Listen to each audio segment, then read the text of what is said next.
yung ano yun, yung mahabang isda.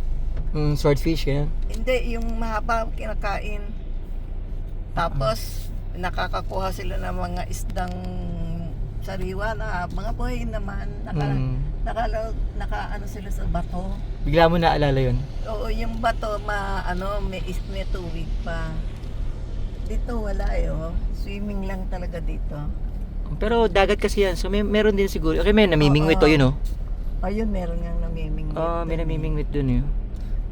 Pero kadalasan talaga nagpupunta dito yung tao kapag talagang beach lang. Oo, yan lang. Pero pwede ka rin mangisda, makakahuli ka rin siguro.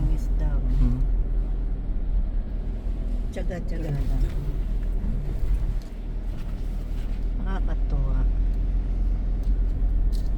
Kung ako lang ang mapera, gusto ko nga magkaroon ng isang bahay na para sa lake. Yung lake ba? Mapera ka naman ah.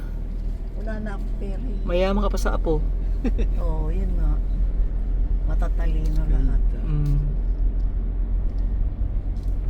Pero natatapos yung oras nila doon, no? Ganun lang dito ma. Simple lang ang buhay dito sa Barin. Oo. Nasa iyo na lang kung paano mo paliligayan ang sarili mo. Oo. Ayan, meron palang ano rito ng isda. Nag-ano siguro yan. Nangingisda yan. Diyan siguro makakabili ng Ay, maluto na. isda. May food, parang food truck sila dyan. Oo, sa umagang-maga. Ayun,